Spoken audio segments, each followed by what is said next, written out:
আসসালামু আলাইকুম। এখন দেখবেন সংবাদ শিরোনাম। সামনের যুদ্ধ কঠিন, অনেক লম্বা মন্তব্য তারেক রহমানের। ধর্মের ট্যাবলেট বিক্রি করে প্রতারণা করছে একটি দল, অভিযোগ সালাউদ্দিনের। ধর্ম নিয়ে কাজ করলেও ব্যবহার করে না জামায়াত, দাবি সংগঠন আমিরের। লেভেল প্লেইং ফিল্ড না থাকার অভিযোগ নিয়ে ইসিতে প্রতিনিধি দল। ভোটের তফসিল ঘোষণা নিয়ে বুধবার রাষ্ট্রপতির সঙ্গে নির্বাচন কমিশনের সাক্ষাৎ। সিইসির ভাষণ রেকর্ড করতে বিটিভি ও বাংলাদেশ বেতারে চিঠি। খালেদা জিয়ার জন্য এয়ার অ্যাম্বুলেন্স আসছে না কাল। আরও কিছু পরীক্ষা নিরীক্ষা শেষে বিদেশ যাত্রার বিষয়ে সিদ্ধান্ত জানাবে মেডিকেল বোর্ড। মা ও মেয়েকে নির্মমভাবে হত্যা, সিসি ক্যামেরার ফুটেজ দেখে খুনি শনাক্তের চেষ্টা পুলিশের। জাপানের পূর্ব উপকূলবর্তী অঞ্চলে 7.6 মাত্রা শক্তিশালী ভূমিকম্প, সুনামি সতর্কতা জারি। প্রাথমিকভাবে মেলেনি হতাহতের কোনো তথ্য। এতক্ষণ শুনছিলেন সংবাদ শিরোনাম, এখন দেখবেন বিস্তারিত। প্রার্থী না দেখে ধানের শীষের পক্ষে কাজ করতে নেতাকর্মীদের প্রতি আহ্বান জানিয়েছেন বিএনপির ভারপ্রাপ্ত চেয়ারম্যান তারেক রহমান। বলেছেন, সামনের যুদ্ধ কঠিন, অনেক লম্বা। দেশে জবাবদিহিমূলক সরকার ক্ষমতা এলে শুভ পরিবর্তনের শুরু হবে বলেও মনে করেন তারেক রহমান। বিশেষ একজন ব্যক্তিকে ভালো আখ্যায়িত করে বাকিদের সমালোচনা করার প্রবণতা বন্ধের অনুরোধ করেন তিনি। জানান, বিএনপি ক্ষমতায় গেলে প্রথমেই 50 লাখ পরিবারের কাছে ফ্যামিলি কার্ড দেওয়ার পরিকল্পনা করছে। বিএনপির দেশ গড়ার পরিকল্পনা কর্মসূচির দ্বিতীয় দিনের আয়োজনও ছিল ছাত্রদলের নেতাকর্মীদের নিয়ে। রাজধানীর কেআইবি মিলনায়তনে অনুষ্ঠানের সমাপনী সেশনে ভার্চুয়ালি যোগ দেন বিএনপির ভারপ্রাপ্ত চেয়ারম্যান তারেক রহমান। গোটা অনুষ্ঠানের বড় অংশ জুড়ে তারেক রহমান কথা বলেন কর্মসংস্থান ও স্বনির্ভর বাংলাদেশ গঠন নিয়ে তার পরিকল্পনার কথা, যেখানে ব্যবসা বান্ধব পরিবেশ তৈরি, বিদেশে দক্ষ কর্মী পাঠানোর জন্য প্রশিক্ষণের ব্যবস্থা, নারীর ক্ষমতায়ন, কৃষি উৎপাদন বৃদ্ধি, খাল খনন কর্মসূচি, বায়ু দূষণ নিয়ন্ত্রণ সহ বিভিন্ন পরিকল্পনা গুরুত্ব পায়। কৃষক কার্ড আর আরেকটা হচ্ছে ফ্যামিলি কার্ড। এইম থাকবে ইনশাল্লাহ আল্লাহর মতে সরকার গঠনের সক্ষম হলে আমরা জনগণের রায় আমরা প্রথমে 1 বছরের ভিতরে চেষ্টা করব 50 লক্ষ ফ্যামিলির কাছে রিচ করার জন্য দেওয়ার জন্য।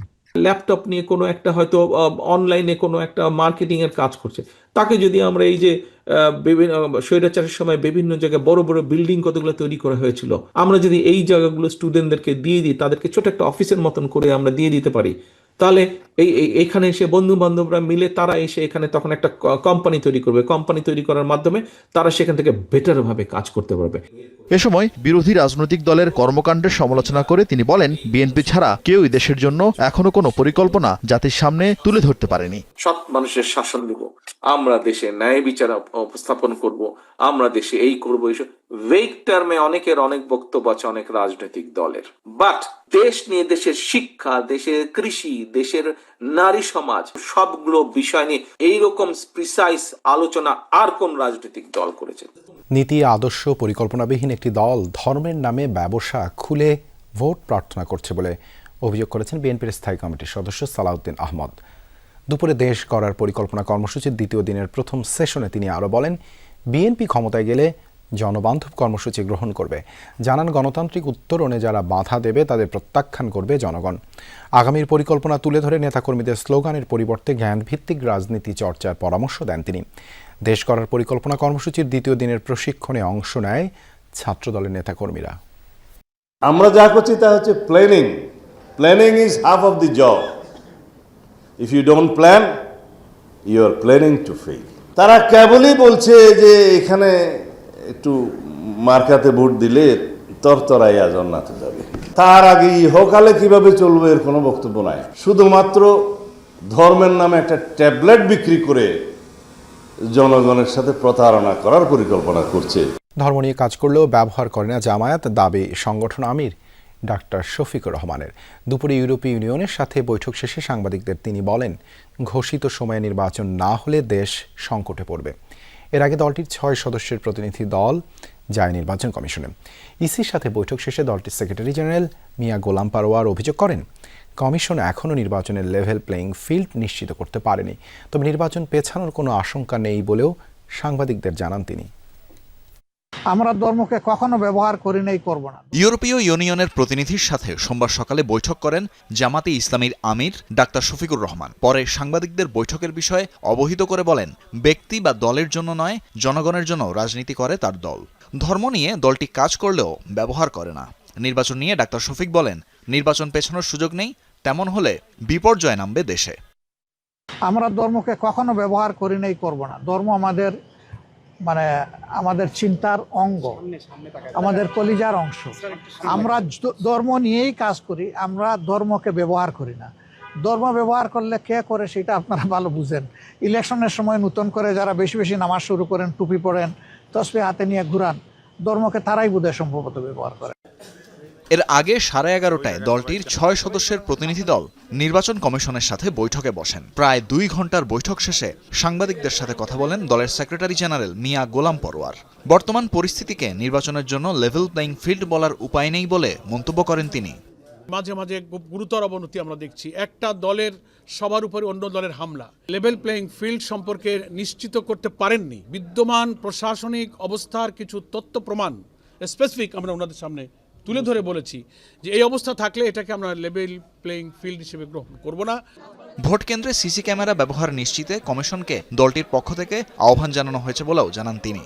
নির্বাচিত জনপ্রতিনিধির কাছে ক্ষমতা হস্তান্তরের জন্য এর চেয়ে গুরুত্বপূর্ণ আর কিছু হতে পারে না। এখানে অর্থ ব্যয় করা প্রয়োজনে অনেক ডোনার এজেন্সি, ডোনার কান্ট্রির কাছে সহযোগিতা চাওয়া যায়। আমরাও কিন্তু এই সমস্ত ব্যাপারে অ্যাপ্রোচ করেছি বিভিন্ন জায়গায়। তো সেই সিসিটিভি ক্যামেরা স্থাপন সম্পর্কে এগুলো আমাদের মধ্যে আলোচনার বিষয় ছিল। তফসিলের পর দায়িত্বশীলদের কেউ নিরপেক্ষতা ভঙ্গ করলে তা কমিশনকে জানানো হবে বলে হুঁশিয়ারি দেন দলটির সেক্রেটারি জেনারেল। জাতীয় সংসদ নির্বাচনের তফসিল ঘোষণার জন্য সব প্রস্তুতি শেষ করেছে নির্বাচন কমিশন। বুধবার ভোটের তারিখ নিয়ে দুপুর 12টায় বঙ্গভবনে রাষ্ট্রপতির সঙ্গে সাক্ষাৎ করবে প্রধান নির্বাচন কমিশনার AMM নাসির উদ্দিনের নেতৃত্বাধীন নির্বাচন কমিশন। সেদিনই জাতির উদ্দেশ্যে সিইসির তফসিল ঘোষণার ভাষণ রেকর্ড করবে বাংলাদেশ টেলিভিশন এবং বাংলাদেশ বেতার। একই দিনে এবার ভোট হবে ত্রয়োদশ জাতীয় সংসদ নির্বাচন এবং গণভোটের। নির্বাচনের আইনবিধি ও প্রার্থীদের আচরণ বিধিমালা সংশোধন, ভোটার তালিকা চূড়ান্ত সহ ভোটের সার্বিক প্রস্তুতি সম্পন্ন করেছে নির্বাচন কমিশন। নির্বাচন ঘিরে এসব কর্মযজ্ঞ আর ভোটের তারিখ নিয়ে রাষ্ট্রপতির সঙ্গে সাক্ষাৎ করতে বুধবার বঙ্গভবনে যাবে AMM নাসির উদ্দিন নেতৃত্বাধীন নির্বাচন কমিশন। পরে দেশবাসীকে ভোটের সময়সূচি জানাতে বাংলাদেশ টেলিভিশন এবং বাংলাদেশ বেতারে রেকর্ডিং করা হবে বলে জানান ইসি সচিব। ডিসেম্বরের 10 তারিখে মাননীয় প্রধান নির্বাচন কমিশনার স্যার বাংলাদেশ টেলিভিশন এবং বাংলাদেশ বেতারে একটা ভাষণ রেকর্ড করবেন। এখন রেকর্ডের বিষয়বস্তুটা এবং সময়টা এটা স্যার নির্ধারণ করবেন, কিন্তু একটা রেকর্ডিং হবে এটুকু আমি জানা আছে এবং সেটা আপনাদের সাথে শেয়ার করলাম। বেগম খালেদা জিয়ার শারীরিক অবস্থা এখনও অপরিবর্তিত, তবে সবশেষ সিটি স্ক্যান রিপোর্ট স্বাভাবিক এসেছে বলে জানিয়েছে মেডিকেল বোর্ড। এর আগে খালেদা জিয়ার শারীরিক পরিস্থিতির উন্নতি না হওয়ায় 2 দফায় পিছিয়েছে বিদেশে নেওয়ার সিদ্ধান্ত। বিএনপি চেয়ারপারসনের উন্নত চিকিৎসার জন্য যুক্তরাজ্য যাওয়ার সংশোধিত তারিখ ছিল রোববার, তবে মেডিকেল বোর্ড সিদ্ধান্ত না দেয়ায় তা আপাতত স্থগিত। বিএনপি মহাসচিব বলছেন, এ ব্যাপারে চিকিৎসকরাই সিদ্ধান্ত নেবেন। আপাতত এভার কেয়ার হাসপাতালে চিকিৎসকদের নিবিড় পর্যবেক্ষণে রয়েছেন খালেদা জিয়া, আর তার চিকিৎসার এই কর্মযজ্ঞ তত্ত্বাবধান করছেন দলের ভারপ্রাপ্ত চেয়ারম্যান তারেক রহমানের স্ত্রী ডাক্তার জুবাইদা রহমান।